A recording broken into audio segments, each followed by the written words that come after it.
Question. What is the overarching message of Summer of 4'2"? What is the takeaway that we're supposed to get from it? Is it a story about being yourself? Well, that doesn't really work, since Lisa's whole strategy revolved around hiding what a big nerd she is.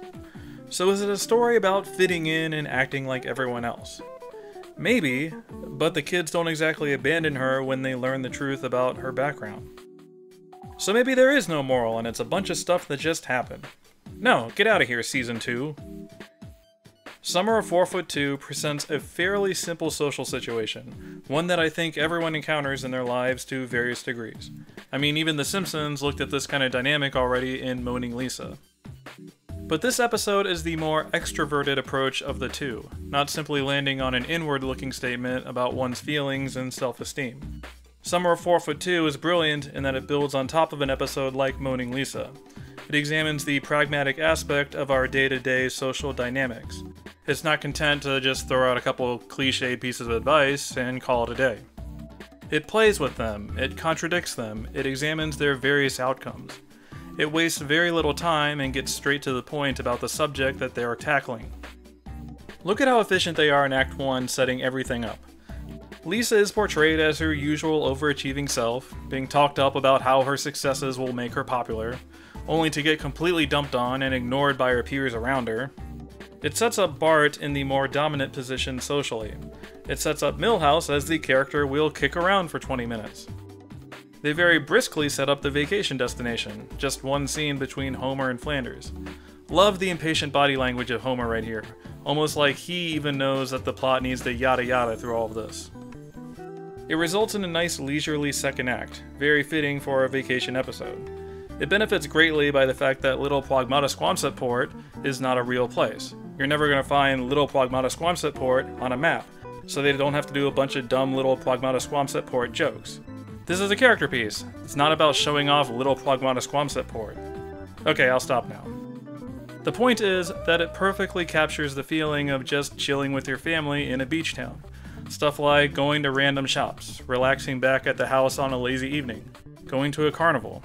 Just activities to set up character moments, just opportunities to do wacky jokes with Homer.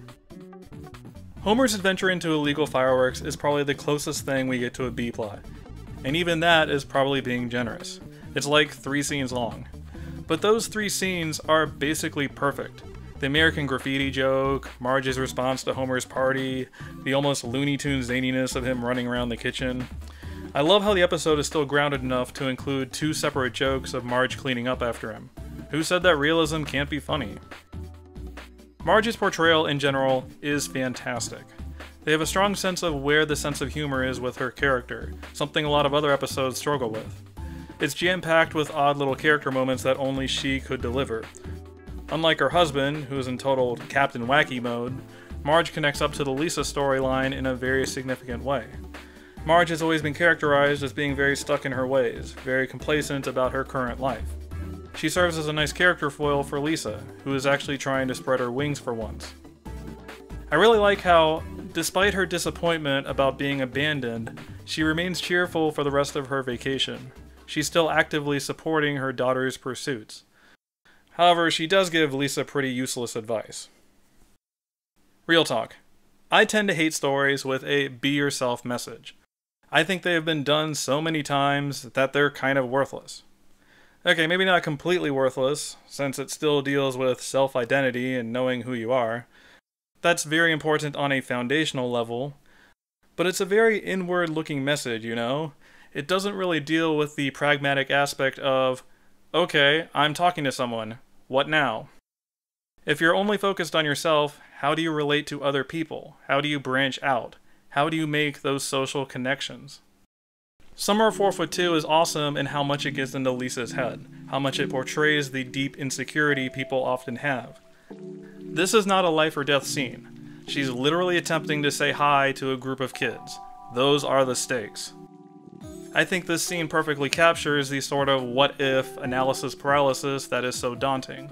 The, what if they're mean? What if they don't like me? This is obviously a TV show, where crazy reactions are more likely to happen, But the writers instead employ their most mundane and matter-of-fact response ever. Who is that? Oh, some kid. That's it. Oh my gosh, what a scary negative reaction Lisa was facing. This scene is very simple, very down to earth. But I think it says a lot about the disparity between how much we build up situations in our head versus how other people actually react to stuff in real life. Most people aren't like Nelson. He is a character on a TV show. They do a really nice job calling out the be yourself cliche and pivoting away from it really hard. Let's put Lisa in a situation where she's changing her look, adopting their mannerisms, and hiding her nerdish leanings. Can a character like Lisa fool these kids into liking her? These kids are extremely chill, almost comically so, mostly thanks to Christina Ricci's awesomely laid-back performance. But the writers made sure to keep inserting these little inquisitive looks from them, those little side eyes where they start questioning if Lisa's into books, or learn fancy words from a teacher. They're effective in keeping the social tension up, keep highlighting how nervous and neurotic Lisa still is. You instinctively wonder, though, what their reaction would have been if Lisa just came clean right there and said, "Oh yeah, I love to read." Would they have just been like, "Oh, that's cool, let's go hang out and skateboard now"? Probably. Like, you know, whatever. I think Summer of 442 really has a lot to say about the importance of trying to relate to other people. Lisa identifies a problem they're running into and has an idea how to help them out. She doesn't care about skateboarding. It's clear in the next scene how completely clueless she is about it. But when thrown a skateboard her way, she'll give it the old college try. She's not above it. Maybe she won't actually like it, but she's putting herself in a situation to share in something new. People value that. They're just hanging out. No one's expecting her to be great or anything. It's no wonder that they react so negatively to Bart coming in there and showing off so much. I really like how well this scene mirrors the yearbook stuff with Lisa from earlier. There is definitely commentary about the nature of tryhards, people who focus on creating a successful image in order to get people to like them. Lisa's literally working on a yearbook with kids that she could probably relate to on a personal level. They already seem to like her to some degree. But she's instead focused on trying to impress people she barely even knows. One of the kids literally calls out Bart for, like, trying too hard. I don't think The Simpsons invented the concept of the try hard, but it's fun seeing a little bit of 1990s commentary about it. Now I guess I shouldn't get on Bart's case too much, since they make it clear that Lisa is putting on a huge front as well. She herself is still trying really hard. They walk a very careful line with Lisa's characterization here, building her up as a very sympathetic figure, but not letting her completely off the hook. There is still that insecurity there, that Lisa needs to tear down her goony brother to secure her position with the others. Normally, this may create a likability problem. However, they have a good sense of the typical social power dynamics of the series, and adjust accordingly. That they can write Lisa a little more aggressively here and get away with it, because she is normally the one being dumped on. What she's doing to Bart is decidedly not nice, but when he's whining to Marge about it, no one in the audience is exactly rushing to his side. This story would be infinitely less fun if it were Bart alienating Lisa. Just let her have this one. People like Bart are so used to just always having it their way. They tend to get greedy, viewing what other people have as something they're entitled to. I mean, Bart literally brought a friend on vacation. Lisa has no one. Come on. Although I guess to be fair, Bart did get the dud, so maybe he has a right to complain. This scene is obviously great, by the way. Homer and Marge's reactions are so utterly perfect, with Marge giggling like crazy, and then that slow smile that creeps onto Homer's face. He's essentially bullying a child right here, but it is so darn great. Stand up for yourself, Poindexter. I don't think all the jokes necessarily land. There are definitely a couple of non-Milhouse duds in here. But these are clearly the exception to the rule. I think this is one of the funniest episodes of Season 7. Stuff like this moment with the reveal, Marge quickly circling around in the background, Homer's reaction to the car, and pretty much everything else related to Milhouse. Milhouse is definitely the MVP of this episode, in terms of memorable moments. Oh, and special mention to that very strange Alice in Wonderland joke. This is one I distinctly remember from when I was younger, watching it when it first aired. It is just so offbeat and unsettling. There's a nice bit of direction too with the beach party scene. Love how we get Lisa shooting toward the camera, and then we turn around and get that POV shot. We honestly don't get many moving POV shots like this one on the show. Seeing something like this makes me wish they did it more. I talked about the yearbook scene earlier from a characterization standpoint for Lisa, but it really is an efficient plot element. They use it to establish character, serve as a symbol of Lisa's social anxiety, and then use it as our turning point. It's nice having that tangible object. That's something that they can show the audience in this purely character-driven affair. The ending reminds me a lot of something like Round Springfield or Bart Sells His Soul. The writers seem to love ending on the siblings sharing important things with each other. It's interesting how Lisa gives Bart something very introspective, while Bart gives her something tied to her relationship with others. This is definitely one of those that demonstrates how good Bart and Lisa are as a character duo. They really balance out each other's temperaments well. It's Erin who gets the honor of summing up the episode, however. In the end, she tells Lisa, "Look, we don't care who you were, you can't fake the kind of good person you are."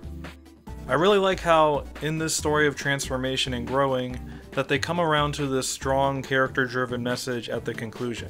It bridges the episode's competing morals very nicely. I think there's a lot of wisdom to Summer of 4'2", and that's what makes it one of the series' best. I think just calling the episode smart is selling it short. Smart episodes are great at putting concepts together to reach a logical conclusion. That's cool. But there's a deep wisdom to this story that makes it appealing, a real pragmatic approach that gives hope to the audience. The ending emphasizes that one's true character will always shine through, no matter how much you try to hide it under sunglasses and cool clothes. But it also emphasizes that people can change, can grow, can learn from others, while still being true to that character. It puts a very active spin on a very passive moral. And I think that's really important, putting that belief into action. The episode is basically giving us all that friendly pat on the shoulder, saying, "Hey, you know who you are, you like yourself, don't be afraid, you can do it. And that other people will accept you for it." Isn't that a freeing message? You really get the sense that Lisa can do anything now. I realize I'm turning this into some kind of weird self-help inspirational speech, and I apologize. This is an episode review, for goodness sake. But Summer of 4'2" just does that to you. It's such a ridiculously inspirational episode. If Lisa, with all of her neuroses and social hang-ups, can find acceptance for who she is, then literally anyone can do it. Maybe we just all need to stop trying so hard and just relax. Hope everyone's having a great summer. Thanks for watching.